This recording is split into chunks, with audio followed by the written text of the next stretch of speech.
All right, here we go. Another week. We got this nice turtle here for July.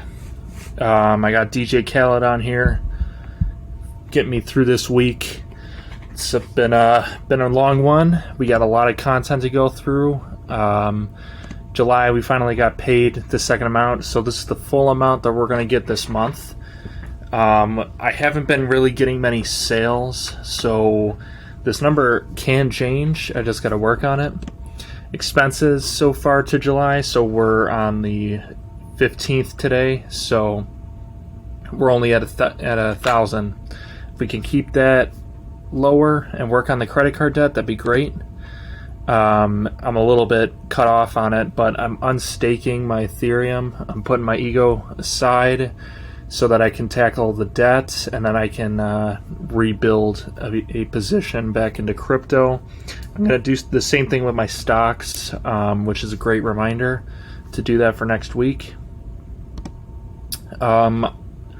Since I'm in insurance and I'm going to be learning about it, I want to make sure that I'm focused on learning more about that and sharing that each week here. So, like, the main thing I sell right now is life insurance. So basically the main idea is you got this life policy here, and you got you, and you have risk, and you take the risk from you and into the piece of paper. It's a policy that allows you to, instantly transfer risk. So you're at risk of dying and your family being without you, and it's gonna be able to make sure that they can still afford a lifestyle without you. You're able to invest in this piece of paper, and it lives outside of the market and compounds tax-free.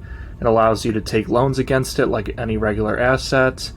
It's what I spend my time talking to customers about, and as I learn more about it, I plan to share it on this slide. I just wanted to start really basic this week. And we're going to go right into meditation. So for our daily laws, I liked July 10th, set off viral effects. Seem to be in the vanguard of a trend or lifestyle in the public, will lap you up for fear of being left behind.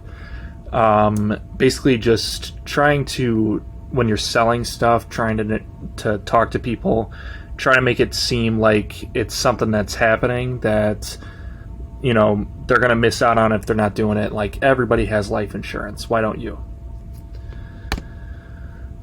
July 9th was make them want to spoil you. I really like this one. Wild independence has a provocative effect on us. It appeals to us, while also presenting us with a challenge. We want to be the one to tame it, to make the spirited person depend on us. So the more independence you project, the more people will want to be around you, because most people lack that. They have those insecurities, and if you can provide security, it'll go far. With the Bible, still reading Matthew, but it's towards the end. We're on 25 of 28. In chapter 25, Jesus tells a story, and he basically tells a story about three sons. One son that turned his talents that were given to him into 10 more talents. He was given 5 talents, turned it into 10, and the father said, "Nice work." And then he went to the next son, who received 1 talent, and he turned it into, he had 2 talents, gained another 2 talents, and he said, "Good work." The last son had received 0 talents or 1 talent and hid from the world. He didn't collect any new talents, and the father shamed him, and he's like, "I've given you this and you didn't do anything with it." So, I think it's Jesus encouraging us to turn your talent into more talents and to not hide. Go out and venture into the world, make something of yourself. As we closed out the book of Matthew, the gospel, is just the story of Jesus, and we know that he ends with being crucified. I thought it was interesting that Pilate, who was to condemn Jesus, he washed his hands symbolically and then quoted himself saying, "I'm innocent of this man's blood, see to it yourselves." And he allowed the crowd to condemn Jesus rather than he who saw no fault. And then from there, we got the book of Mark going forward. The book of Mark is less chapters than the book of Matthew. But they got similar but different sayings. But right off the bat, I enjoyed the second chapter where the Pharisees saw Jesus sitting with sinners, and he told the Pharisees back, he said, "Those who are well have no need of a physician, but those who are sick, they do have a need for a physician." So he came not to call the righteous, but the sinners. And so the whole reason he came here was to save us, for we're damned here on earth, per se. Moving on to our book, we got a few chapters to get through, but I really liked these chapters. They did pretty well, so get ready for this. So for the first beginning of the book, we were talking about the virtue of a person is not by his outstanding efforts, but in his everyday behavior. And so now we're going to start with Right Thing Right Now, which is the last chapter in the me section. And so discipline is often a battle against procrastination, but justice can be too. And Aristotle had a view of the virtue of justice, saying that it isn't a thing you arrive at, it's a daily practice, it's a habit, and in this daily practice, we become who we are. And, you could be good today, but instead you choose tomorrow. Let us not prolong our difficulties. We'll have to pay the price at some point, so let's start making the payments, not later, but right now. And so that closes the me part, where we got to take care of ourselves, and we're not going to arrive at any place. It's a daily practice here. The part 2 of the book, as we move forward, is the socio-political, the we of justice. Justice is the virtue that makes us useful to ourselves as well as others. Discipline is a me virtue, whereas justice is a we virtue. We want to do for others what we wish had been done for us, and in doing so, we do quite a bit for ourselves. So the first chapter with this is, to you from failing hands we throw the torch.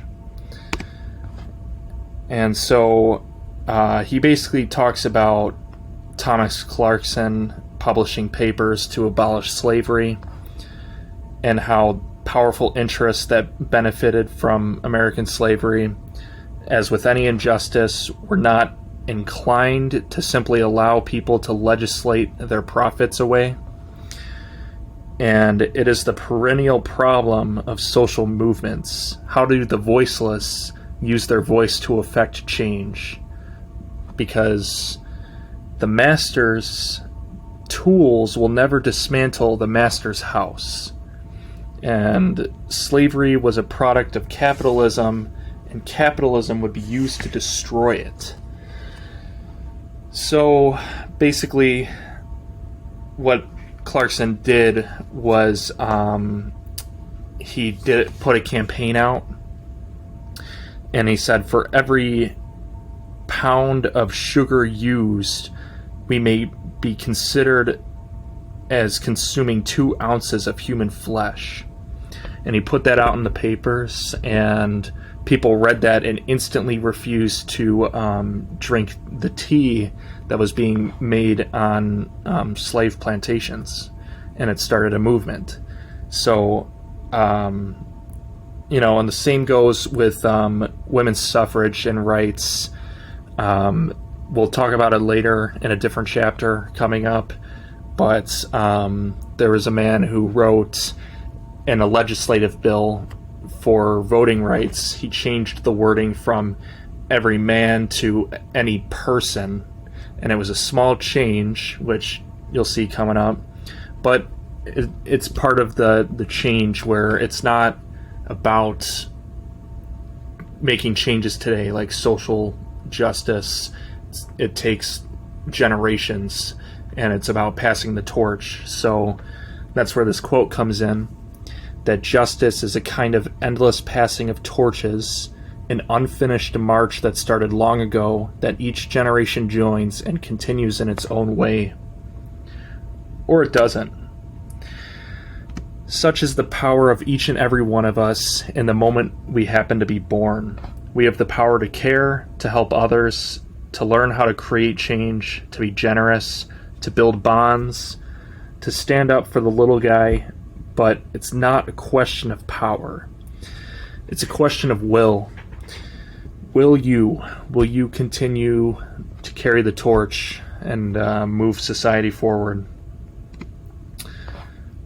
Moving on to You Just Have to Be Kind.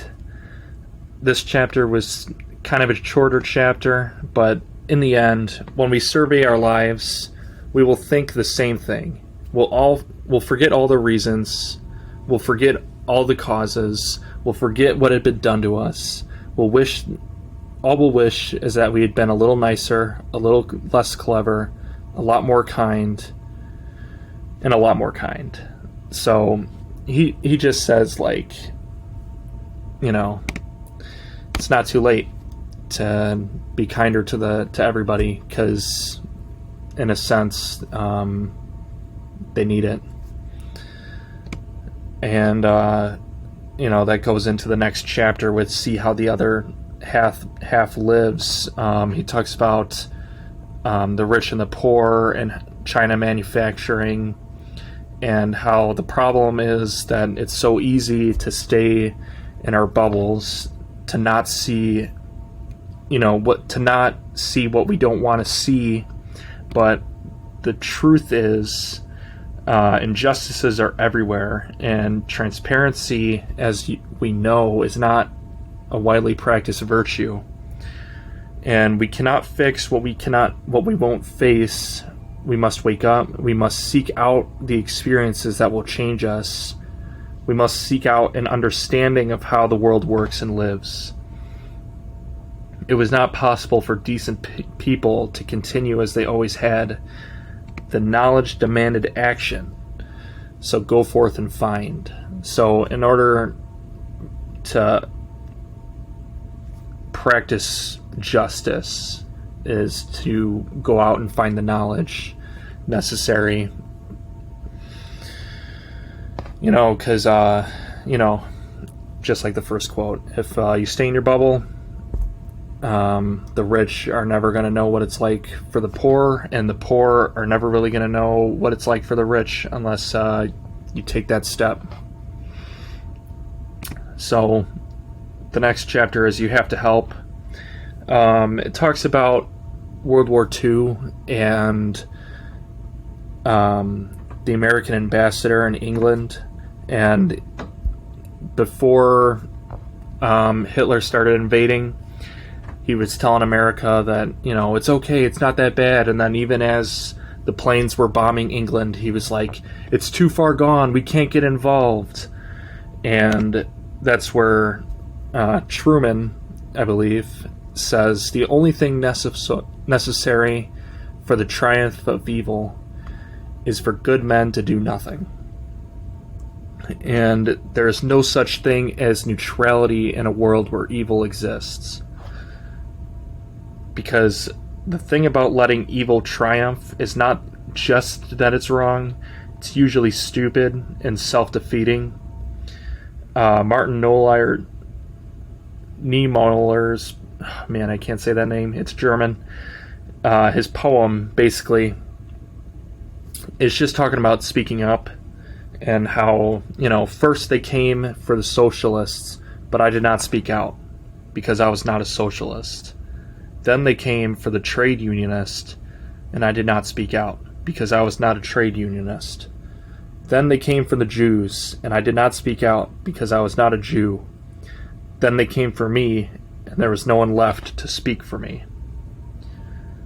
So, not every problem is going to be standing up to the Nazis or Soviets, but it's the decision to do more than complain, more than blame. It's the decision to participate. Remember that you cannot commit injustice, that you can commit injustice by doing nothing also. By indifference, you also commit self-harm, but by the time you realize, it'll be too late. So, the bystander effect, you can't, we're all in it together, so you gotta do your part. And that's part of the we, remember. So, on the latter half, we got start small. And this is where, bringing it back to the torches, carrying the torches, it starts small. You can't accomplish justice right away. The wheels are too big. So this is where he took the amendment and moved it, the voting bill from man to person. And, as they say, you have to start somewhere. And Mother Teresa said, if I look at the mass, I will never act. If I look at the one, I will. So, in making the first motion, you are making a powerful statement. Perhaps the most powerful statement in the whole speech. You're saying that hope is not dead. Decency is not dead. You are carrying the fire. You are keeping the light alive. And as a civil rights marcher said, we won when we started. And, you just got to begin. It's kind of like the discipline. So that's what the voiceless, you got to stand up or sit down for your rights, and however it works. You can't achieve everything alone. Justice, you might say, is a team sport. You help others, they help you. You're better together. That's how it works. Justice, that's how justice gets done. The side with the most allies usually wins. And what's my next one here? Yeah, no. Simple as that. And I have a small reading for you.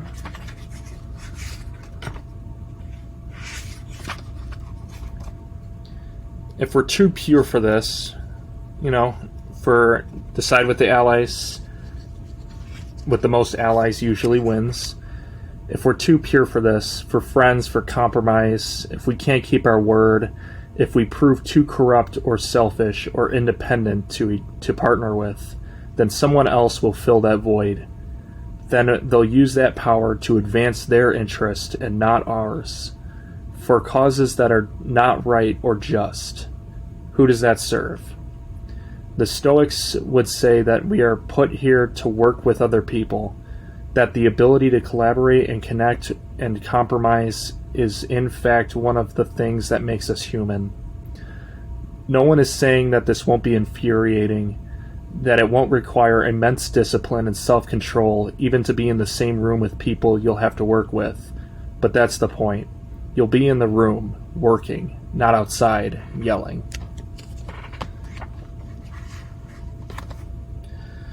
So, the wonderful thing about allying and coming together is that we're bringing justice in the world, and, we're going to destroy our enemies by converting them into friends. And when we get enough friends, it makes it impossible for anyone to destroy you. You can make the world better by coming together, and by coming together, the world is better. And it kind of goes right into Become Powerful. I really liked this chapter. He describes the Athenians, the Greeks, and Athens goes and they conquer a small island. I think it was Milan, and they're like, "Why are you doing this?" And the Athen warriors responded that the strong do what they can, and the weak suffer what they must. Power rules the world. It is very hard to achieve justice without it. It's very hard to stop injustice without it. It's very hard to do anything without it. It's almost certain that justice will not prevail without power. And power per se is nothing bad. It is necessary. Power is to do something. The opposite of power is powerless. What's the use of a good idea if I can't execute it? The opposite of power is powerlessness, And this channel was once an idea. And I had it for years. And it wasn't until I took the leap to actually try and execute it to bring justice into the world. Anyone that wants to do good in this world must be a student of power. The courage to bring force against force, power against power, is no small thing. Indeed, it is the only thing power respects. And now that we have it, we must use it to do what's right.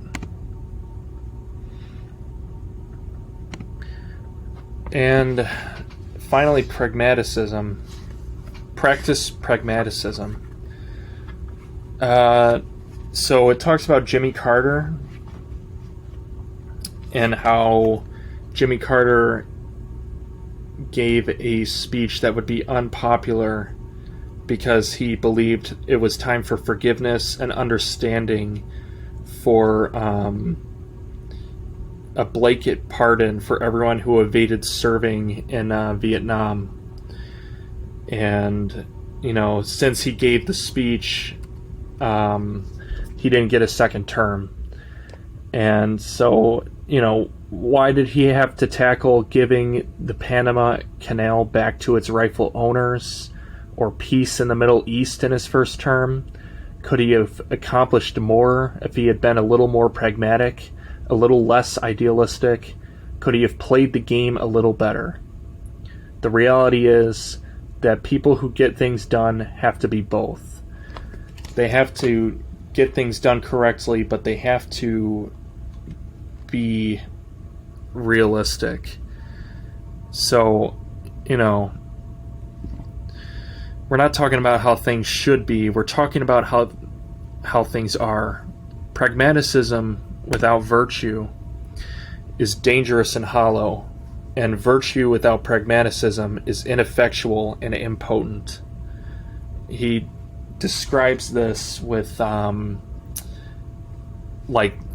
basically the whole Hitler army standing and saluting and one soldier refusing to salute, showing how without pragmaticism that one person just refusing to salute was ineffectual. It didn't really move anything forward.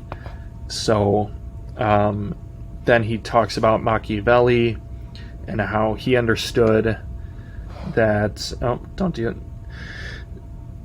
he understood that the good matched as they were against evil would need to be both a lion and a fox if they would have any hope of bringing good into the world that is brave and savvy.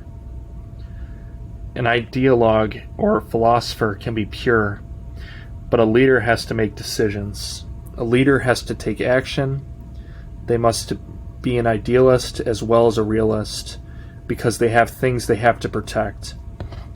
The fact that they can't solve all the problems is not an excuse for not solving some of them. especially when other people are at stake. We cannot wait for perfect men, nor can we pretend to be pure ourselves. Stop looking for angels and start looking for angles. None of us know how long we have in life, in power, in a certain moment of time, which is why most of the time the pragmatic choice is to do the right thing right now. When you have the shot, you have to take it. People are counting on you.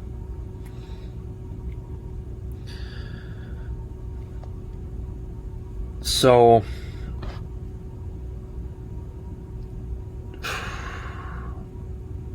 this was a good chapter. I can't wait to review this book, but I just want to cover, like, with power, it's just like the strong do what they can and the weak suffer what they must. You know, and if you want to do any good, you got to be a student of power, and that is pragmaticism. You got to be able to, you got to be able to perform. He describes a politician that had long hair, facial hair, and he found it to be not part of his character to cut his hair and shave his face and look presentable, and he had to do it in order to get political favor. And, it shouldn't all be about appearances. It should be about character, but pragmatically it's about both. It's about appearances, it's about the character as well, but you got to have both. For goals, I wanted to review this more, but I didn't work on it. So that's part of, this is a good week to display, you could do half of it. I did the readings. I kept up with the money. I kept up with the learning, but I still got to find more time to get it all done. I didn't accomplish as many of my goals from last week that I wanted to, and I had the weekend off. So this is where take this week as a learning, and we move forward. Make sure we get it done next week. I retitled this slide Carrots to, make sure we're going after the carrot. And that way it'll feel like I earned something. But that concludes today for this week. I can't get my mouse over there. When I get the mouse over here, I'm going to share one more thing because it's taken a lot of time to figure this out. There we go. There we go. All right. So,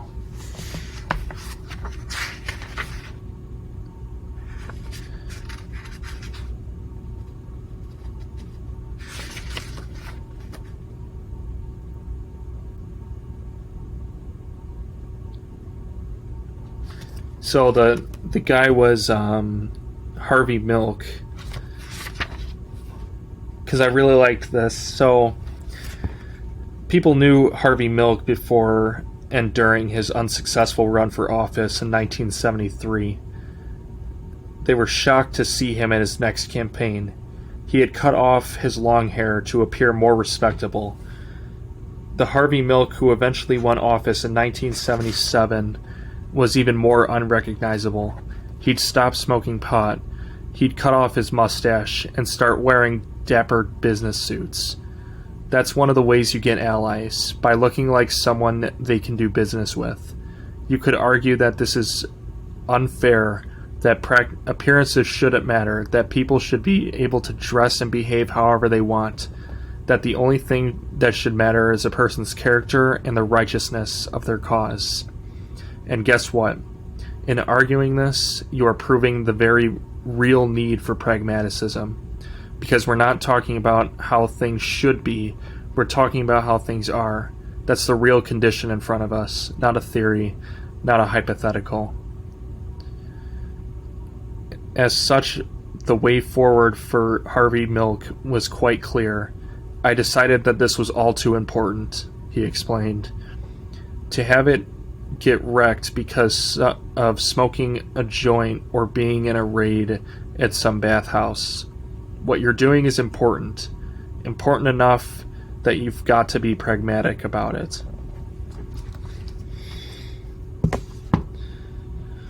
Catch you next week.